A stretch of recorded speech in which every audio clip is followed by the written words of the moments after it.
What's up? My name is Ken Dumbo, the MC with the sauce. Don't forget to subscribe to J. Cool. His family and the state, culminating in President Hakainde Hichilema ending the national mourning period. The standoff over the repatriation and burial of the late president has raised questions about legacy, national identity, and political tensions in Zambia. To help us unpack the historical and political significance of these developments, we're joined by Zambian historian Dr. Chishimba. Dr. Chishimba, thank you for making time for us on this Friday. How are you?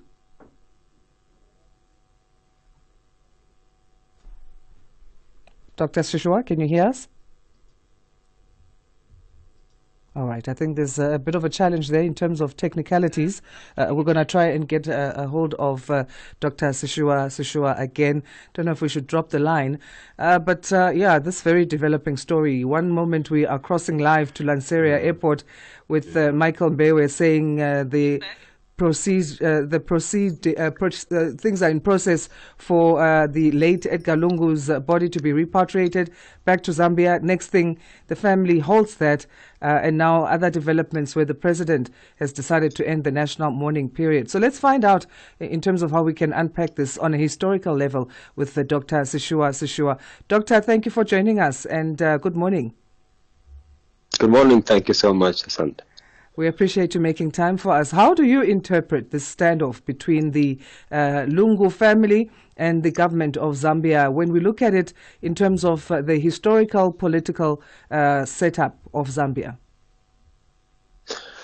Well, I think there are both immediate factors that led to the failure to resolve the standoff, but also there are long-term factors rooted in the history of the relationship between the two political leaders. When Lungu won the 2016 Zambian election, which was a disputed election, Hichilema refused to recognize that election, his victory, because he believed it was the election was stolen from him. And he spent the next 5 years contesting the legitimacy of President Lungu, much to the displeasure of the then incumbent.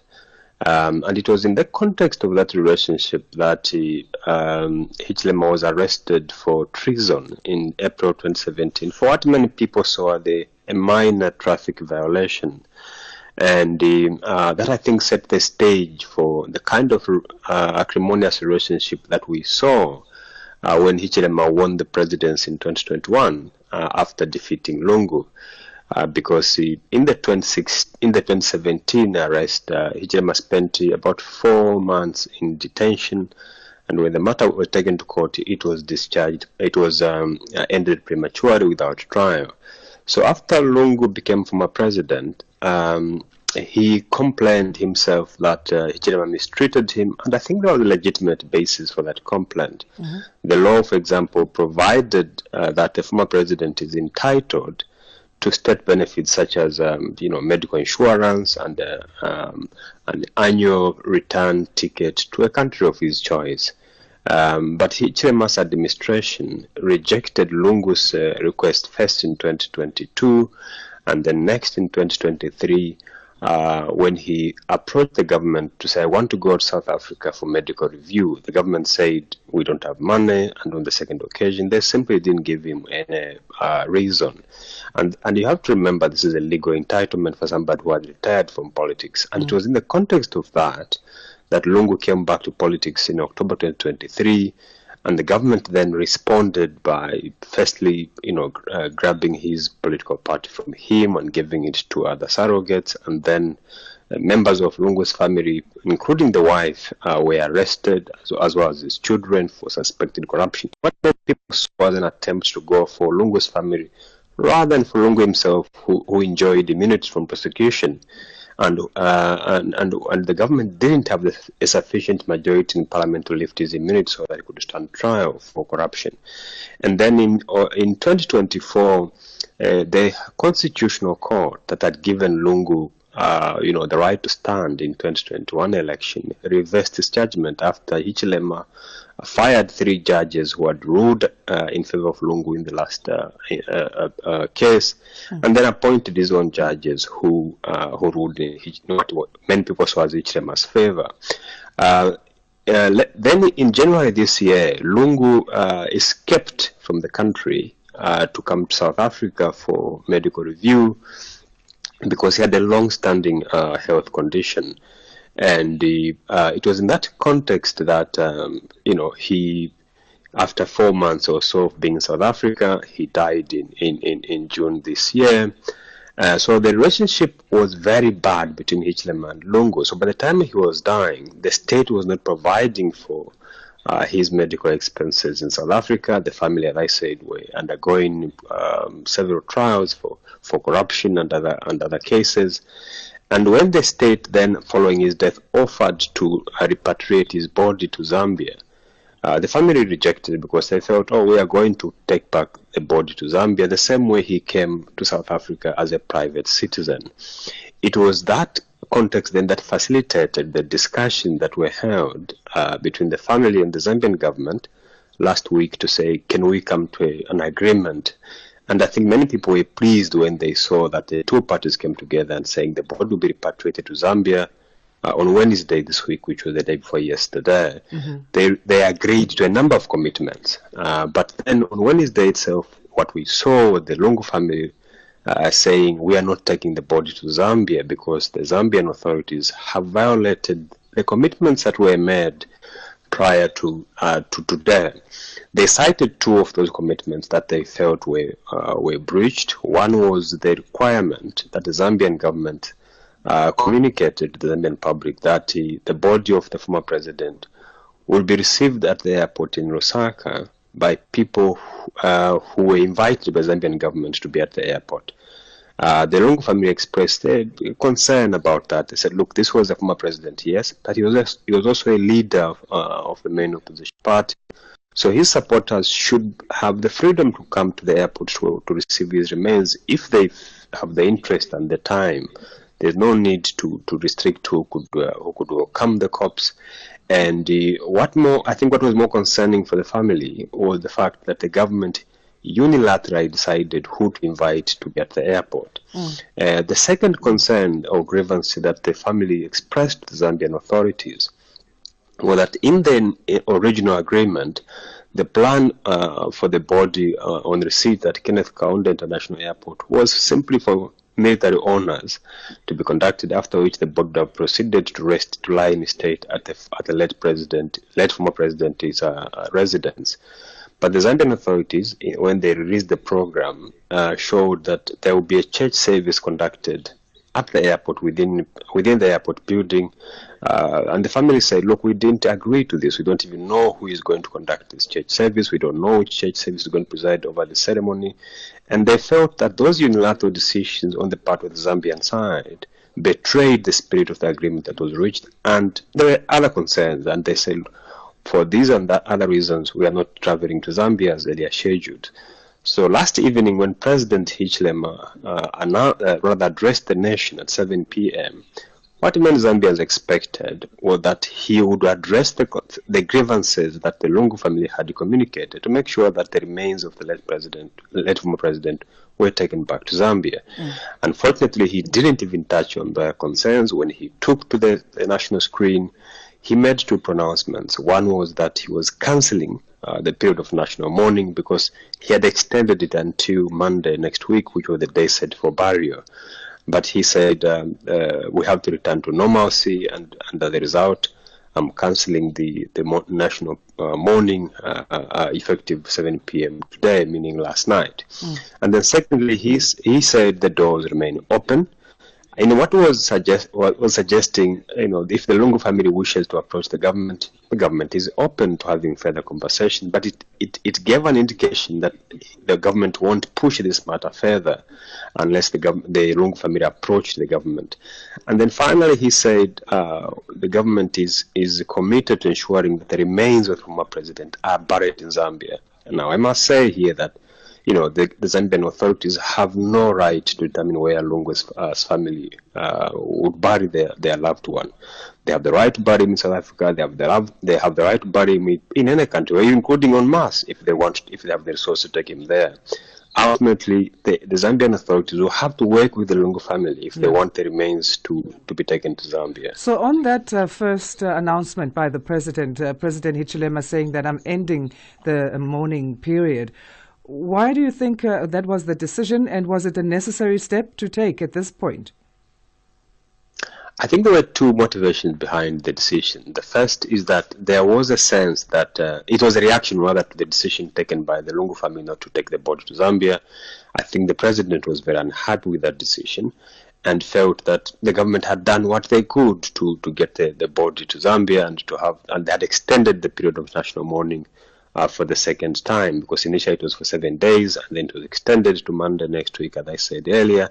So I think when the Lungu family decided not to travel, I think the reaction was to cancel that period of national mourning, because the people in Zambia who felt, life had to go on. There were businesses, programs of entertainment nature that could not be undertaken throughout the period of national mourning. And the critics say that affected the economy. So I think that Hichilema felt that he needed to give in to those concerns. But secondly, the government is also keen, to proceed with its own programs. Hichilema is pushing for a constitutional amendment bill that critics say is meant to ensure that it positions him in a very good position in relation to Zambia's elections slated for August next year. That constitutional amendment bill that is introducing is meant to be tabled, is scheduled to be tabled in Parliament on Tuesday next week, which was the day after the burial. And so I think the government decided that, look, we need to really focus on the politics as well, and this national mourning is really affecting our capacity to do so. So I think it was political but partisan considerations, as well as the frustrations resulting from the decision of the Lungu family to cancel the travel on Wednesday that prompted those decisions. So the president saying the door remains open to the Lungu family. Historically, how have Zambians reconciled the personal and national identities of former leaders, and maybe what the family needs to consider? Well, historically, there have been a number of presidents who have died in office. For example, two presidents, that's President Levi Mwanawasa in 2008 and President Michael Sata, died outside the country. When their remains were returned to Zambia, they served as a moment of unity, across the political divide. What I think is particularly unique about this instance is two things. One is the fact that Lungu is the first former president to die outside the country, but also one who didn't have a very good relationship with his successor. So that context, I think, is very important to understanding how unique this moment is. And at the time he was dying, the state had withdrawn his pension. Again, that serves as an important backdrop to understanding the acrimony between the two parties and the polarization that his death has generated in the aftermath. The other key point I think to notice is that in the previous cases of leaders who died outside the country, the state, as the Lungu family suggested, did not put this condition to say ABC should come to the airport. Everybody was really welcome to come to the airport. But in this case, what we saw is the state introducing this kind of limitations, which even from the African culture point of view is unheard of.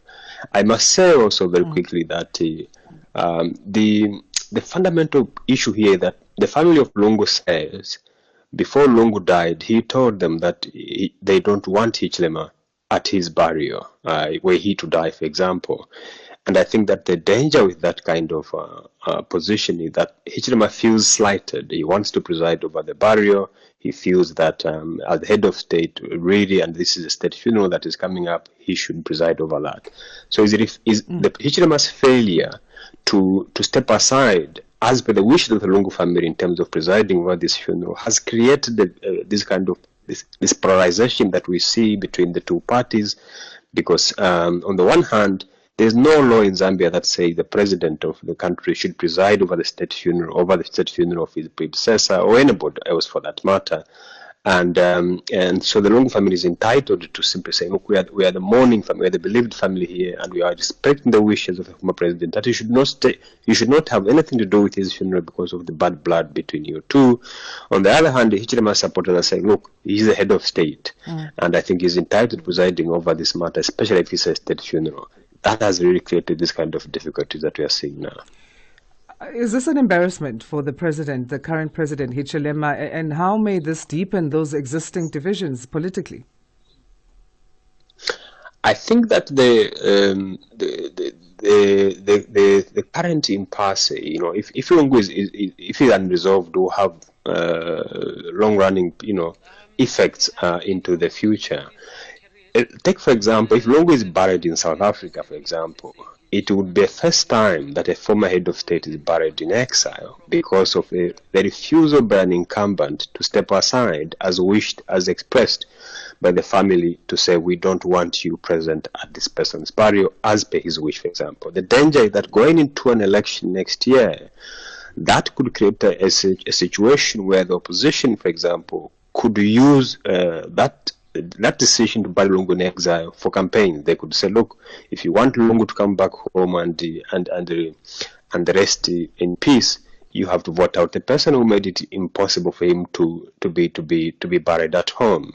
So I think it was really in the interest of the Zambian government to make sure that they come together with the Lungu family, they agree and say, what is it that is needed? What are your concerns? What are your grievances that can enable us to get Lungu buried at home?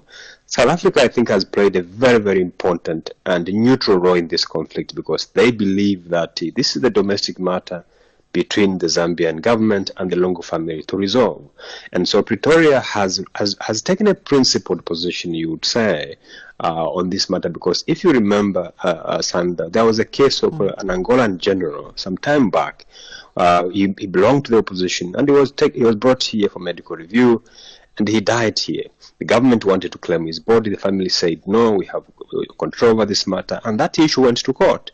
And the South African court decided that the family had the final say on the matter. So even the Zambian government should have taken clues from that and say, how can we make sure that we address the grievances of the Lungu family to make sure that his remains rest at home? The kind of antagonistic, attitude that they have taken, the refusal by the president to do the right thing, if he has no interest whatsoever in this matter, it should have been fairly easy for him to step aside and delegate to the vice president or any member of the state to simply say, can you preside over this funeral as per the wishes of the former president's family, or indeed the late former president himself, and that this matter could have been resolved. That we have seen this elsewhere. Donald Trump, for example, when he was president, didn't go to the funeral of John McCain because McCain said he didn't want Trump there, and he stepped aside and sent other people there. What was so difficult for the Zambian authorities to do the same? How should the opposition Patriotic Front be approaching this situation as far as balancing between the family and the national interests as well as public expectations? Well, I think I think that this is not a matter for the Patriotic Front. I think you have to understand that there's a family here, and the opposition Patriotic Front, which were the party of the late former president, as well as the Zambian government. The dispute primarily is between the family of the late former president and the Zambian government. The Patriotic Front, his party, I think, is secondary to this dispute. In my view, what should have happened is for these parties, that is the family of the late president and the Zambian government, to come together as they did. And when they reached that agreement earlier in the week, everybody was very happy to say this matter is finally being resolved. And many people even said, we hope that both parties will commit to their side. But I think in the end, the Zambian government, reneged on some of those commitments that were insincere. And that prompted the Lungu family, I think, to make the decision that they made. We have to understand, Asanda, that, for Zambians, the ordinary Zambians, they have lost very little. The family that has lost is really the Lungu family. They're the one that is grieving. And it is their interest that should be taken into account. That should be in our consideration, because they've lost a loved one. Yes, we may have lost a former president. Yes, we may have lost somebody who governed our country, or rather, the Patriotic Front may have lost a leader. But ultimately, I think, the body belongs to the former president, because he was their family member, he was their father, he was their whatever relative. And in the end, those parties, the family and the government, should really have come together as they did and remained true to the spirit of the agreement that was reached, because any departure from that was always going to produce the outcome that we have seen. Do you think President Hichilema needs to issue an apology to the Lungu family? The family had stated that there was a breach. We also touched on that in terms of what was the agreement between the Lungu family and the government and how that was not adhered to. I think there are two things that Hichilema could have taken. The first, I saw, like in the address to the nation yesterday, he apologized to South Africa for what happened at the airport, for example, and I think that could have been extended to the Lungu family to simply say, look, on the part of the government, we have heard your concerns, we have heard your grievances about what was not honored in relation to what was agreed. We apologize for those violations on our part, and we remained committed to ensuring that we work with you to make you feel comfortable enough, because this is a grieving family, So he could have reached out to them in the same spirit that he did to the public of South Africa and people of South Africa, to simply say, we are very sorry. But I think the president has really handled this issue in a very poor way, one would say, because he should have risen above his personal considerations or personal feelings. However aggrieved he might be about what the Lungu family did, what was important was for him to understand that it's a family in mourning. They have expressed these grievances to the government, and we need to reach out to them with compassion, with care, and say, we are sorry that you feel this way. What can we do to make you feel better? Including, of course, respecting the grievances, or rather addressing the grievances that they communicated. I think that would have been the correct thing to do. The second thing, I think, would have been to have a team that could negotiate, trusted team that could negotiate with the Lungu family on the side of the Zambian government, for example, to make sure that this matter is resolved. Unfortunately, Zambia is very, very polarized at the moment, and there's a scarcity of voices that enjoy the respect of both parties. I'm aware that there are attempts to get regional leaders like Zimbabwe's Emerson Mnangagwa, and even leaders from here to intervene in the standoff and try to help. But you see, the chances of success for any mediator is determined by the trust that both parties retain in that mediator and the sincerity of both parties in relation to the commitments that can be made.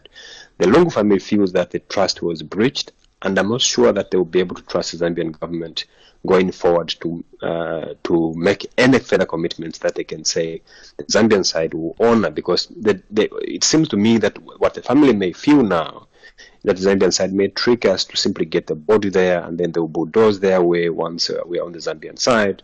So I won't be surprised if they make a decision to bury outside the country. So that's what's likely to happen next then, Doctor? I suspect it might be the case. I think that they were very willing, as I said this week, based on the joint press statement that was shared, to take to Zambia. I must mention that it was a very, very strange joint briefing, that was held. I think it was in Joburg or Pretoria earlier in the week. The Zambian side, for example, represented by the Secretary to Cabinet, read what they understood to be what they had agreed with the Lungu family. The Lungu family, represented by the former late President Roy Makete Zulu, read what they understood to be what they had agreed with the government. There wasn't a joint statement signed by both parties to say this is what we've agreed to resolve this matter and move forward. Everybody, rather both parties, came to the press conference with their own script. I'm not sure that is how the agreement should be reached. But that said, there was a commitment. The spirit was there to say we are taking the body to Zambia. When that was betrayed, it seems to me that the Lungu family may decide to bury here or bury elsewhere, for example, and we must acknowledge that they have the right to do so. If they decide to bury in South Africa, South African government this is not a diplomatic issue where the South African government can come in and say, hey, we can't do this. In fact, there was a statement issued by DECO last evening when news circulated in Zambia that the South African government has told the Lungu family to leave, or that said, oh, we won't allow you to bury in South Africa, the Department of International Relations said, no, that's not correct. This is a matter that should be resolved between the Zambian government and the Lungu family. South Africa is not a party to this dispute. It's a neutral player, which I think is the correct thing to do. Yeah. If the Lungu family decide we're going to bury here, the South African government, I think, will not stand in their way. All right, Doctor, we really appreciate your insight into this. We thank you for your time again, Dr. Chishimba. Thank you for having me. Dr. Chishimba offering a critical insight into the tensions surrounding the late President Edgar Lungu's burial. He is a Zambian historian, and may that former President Edgar... Let me know what you think about this video. Thanks for tuning in to JQ News. Don't forget to like, share, and subscribe for the latest updates on tech, politics, and everything in between. Until next time, stay cool.